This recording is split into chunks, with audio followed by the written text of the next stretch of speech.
Hello everyone, welcome back to my channel. So today we'll be discussing about top Linux commands everyone should know.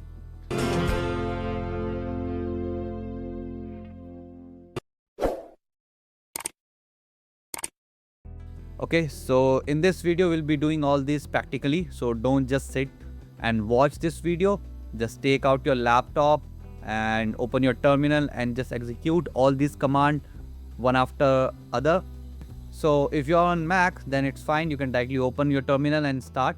But if you're on Windows, you'll be needing WSL, that is Windows Subsystem for Linux, to execute all these Linux commands. Because in the real world projects, when you will be executing all these commands on any application server, mostly all those servers will be working on the Linux operating system. Okay, so you will need WSL for that. So first you will have to install the WSL. For that, what you need to do, just open your command prompt as an admin in your Windows laptop and just type this command WSL and check if WSL already exists in your system or not.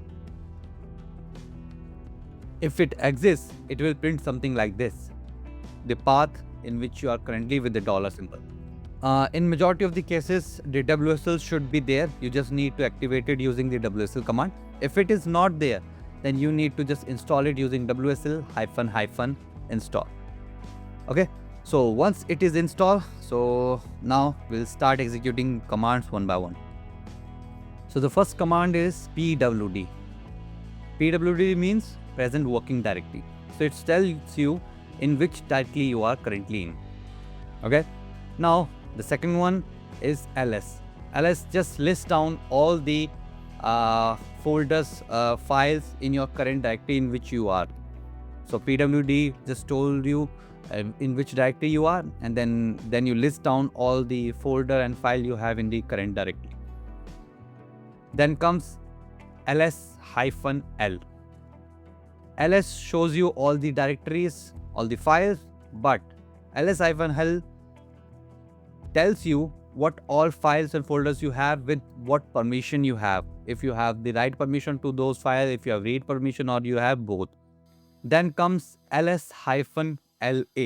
la basically -l is to list down all those files with the permission, and a is specifically for the hidden files. If you want to just show all the files with hidden files included as well, then you use -la as well. Now the next command is cd. cd is used to change the current directory.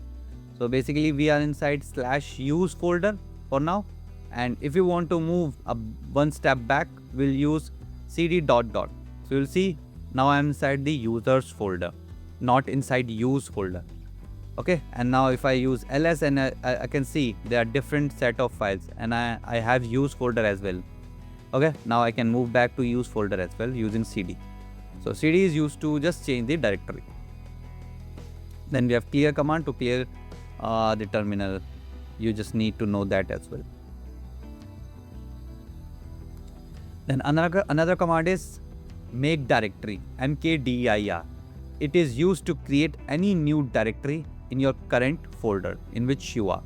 So it is mkdir and then the name of the directory you want to create. So we have created test. You can see I have listed down, and test folder is created for me. And if I use mkdir test2, you'll see I do not have tests right now, and now the test2 is created in the current folder. Now I'll move to a demo folder, okay, that I've created. Now the next command comes is touch. Touch is basically used to create any new file in your current directory. Okay, so you can see in my current demo folder there is no such file. So if I use touch app.log, so it will create app.log inside my current directory. You can see in my demo folder it created the app.log file. I hope you all are also executing all these commands step by step. Cool. So the next command is to write anything to a particular file. So we'll be using echo command for that. Echo application started and then greater than symbol. This symbol is used to basically overwrite content of a file.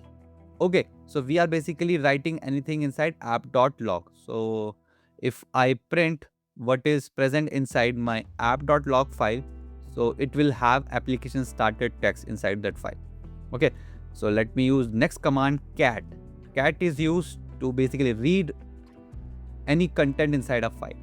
So I can also show you.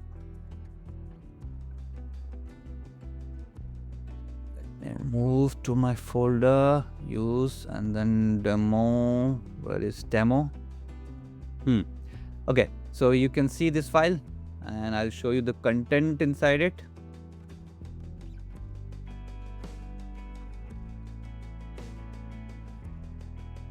Yeah, so you can see it has the content application started.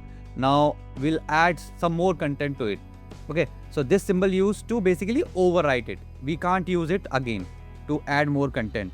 So for that we have different symbol, greater than twice, to basically add more content to the same file. So we'll write echo and then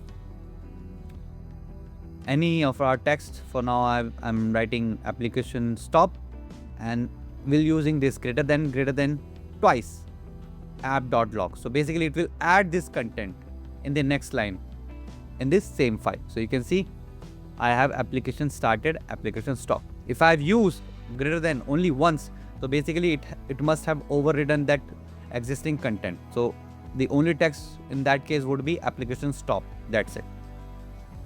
Okay, so now we'll add more content to this file. So let me execute a simple loop. Basically it will write these log entry 1 2 3 4 5 basically 20 times in my file. So if I read cat app.log, you can see these log entries are added. Now let me clear it, and now the next command is head. Head is used to basically read the top 10 lines of a particular file. And the next command is tail. Tail is used to read the last 10 lines of a particular file.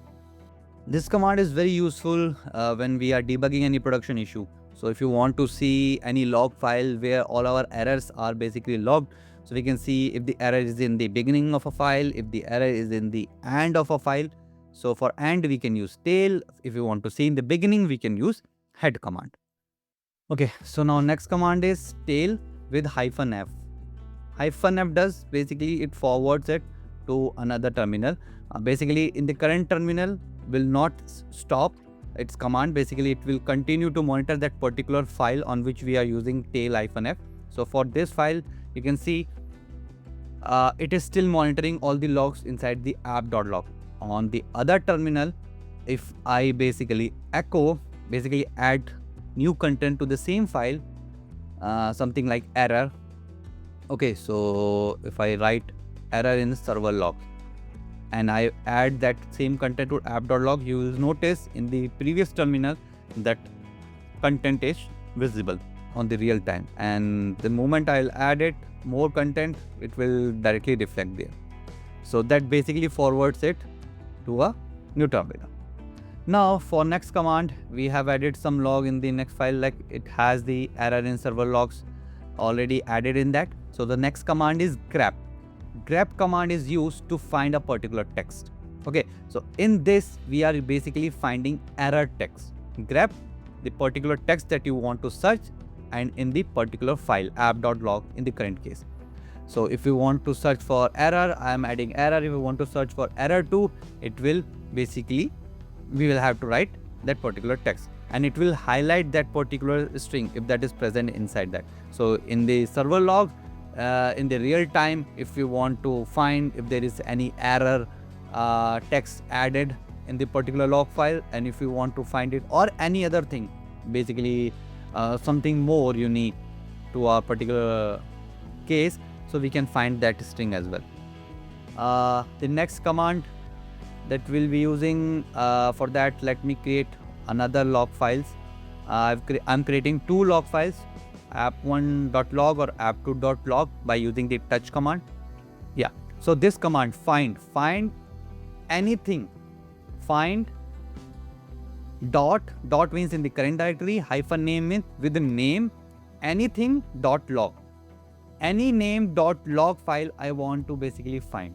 So once I hit this command, it will basically in the current directory will list down all those files with the name anything. Star means anything dot log, which ends with dot log.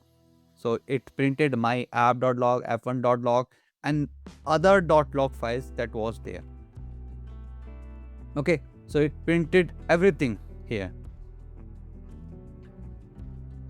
right? So that is find command. Now moving ahead, I have this content inside app.log. So now let's move ahead to our another command. So basically it's an operator, that's a pipe operator. So with pipe operator, we can basically combine two different commands. So you can see here cat app.log is one command, and then we are using pipe operator and then grep error. So what this does is it basically first using the cat app.log, it is basically writing the content of the file, and then using grep error, it is finding the string error inside that particular content. So it has basically executed two commands. Okay, so now moving ahead, I'm basically creating a file fruit.txt, and inside that I'm adding content like banana, apple, orange. Okay, so let me see if, yeah, fruit.txt is created, and now let me see the content inside fruits.txt. Yeah, so it has banana, apple, orange, but they are not in sorted order. What if I want to see them in sorted order? So for that, what I need to do? So I'll use sort app.txt. Cannot it? Oh, sorry, it's not app.txt. It is fruits.txt. Yeah, sort fruits.txt. Now hit enter. You'll see all those content present inside that file are now sorted. So this is the sort keyword. Now moving ahead, let me add more content inside this fruit.txt file. For example, I'm adding apple also inside this file because I want to show you how we can find the unique content from a file. So if I basically cat it, you can see there are duplicate apples inside this file. So what if I want only the unique element? So for that, we have keyword called unique that we'll be using with the pipe operator. So we'll write cat fruit.txt, then pipe, and then using unique command. So what it will, let me, okay, it's not app.txt. I'm writing again and again apps. It is fruits.txt. So cat fruit.txt will list down the content.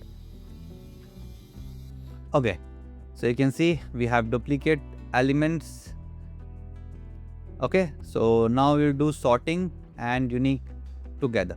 So sort fruits.txt will sort the content, and with pipe operator we'll use unique that will basically print out only the unique element. So now moving ahead to our another commands. So I'm basically writing a CSV file, and I'm echoing John, developer inside my employees.csv file. Okay, so another entry also I'm doing with Peter, who will be tester. Okay, so I've added this content, double greater than I have to use to add more content to it. Okay, so let me just print what is present inside the CSV file. Cat. Let me first see if that file is created. Yeah, it is created. Now let me print the content. Okay, so it has John developer, Peter tester. But what if I want to I just want first name and I just want the designation only? So for that we have cut command. Okay, cut -d basically on delimiter. What will be the delimiter? Delimiter is comma here, and -f1 means for the first record. I want the first record from this employees.csv. So the first record is John and Peter. And if I want the designation which are on the second column, so for that we will have to use -F2 for second record. So you can see it printed developer and tester. Cool. Now we have who am I command. You must have heard about it. It basically tells what user on the system is. Hostname, which tells which host I'm working on currently. Then we have username -A, which tells about the complete operating system, its name and it details with timestamp everything. Then we have PS, which basically tells us all the running processes on my current machine with their port. Now another command is top. Top will tell all the current running processes with their PID, with their time, CPU usage, memory usage, everything. So these are some of the very easy commands but very important command. Then the next command we have is df-h. It's basically define all the directory and file system that we have currently. Now another command is ping command. If we want to basically check any particular domain or any particular server is up and running or not, then we use ping command for that. For example, we have used it www.google.com here and we have pinged google.com and we can see the 6 packets transmitted and 6 packets received as well. So there is no packet loss. So that means this system is perfectly working. But if I ping www.sbi.com, you will notice that 6 packets were transmitted and 0 were received. That means total data loss. So that means this host is not reachable. Okay, we can use another command is curl command. Curl command to basically directly hit any particular endpoint, any server from our local machine or our server to another server. Okay, so I think we have covered all the command. Now let's assume that we are in a production setup right now. There is a production bug and someone told us just debug it. What could be the issue? Just check the log file on the server. What are the issues? Just and let us know. So what you will do, quickly you will basically log into your server and then you will first enter this command pwd to check in which directory you are, and then you will move to a particular directory where your code basically deployed. You will change directory using the cd command. Okay, and then you will use list command to check all these files and you will check your log file. If you want to move to a particular folder, you will move to a particular folder, and inside that particular folder, if you want to see your log file, you will print that. And then if you want to execute the content of that file, you want to see the content of that file, you will use cat command. Okay, you will notice, yeah, it has all those content that you want. Now you will see head command to check if there is any error on the top. You will use tail command if there is any error in the last 10 lines. Okay, now you want to basically check if there is any error text in the log file or not. You will execute grep command for that. Now if you want to check if the server is still running or it is completely broken, so you will use ping command to ping your server. Okay, you will check the running processes. You will check the CPU usage, memory usage. If there is any thing which is taking more CPU, which is taking more memory, so you can basically alert and you can basically point out and list down all those things and collate. So this will help you basically debug your application perfectly. So that is all about this current session. I hope now you get how you can basically execute most important Linux command for your use case. So now I'll see you in the next video. Thanks for watching.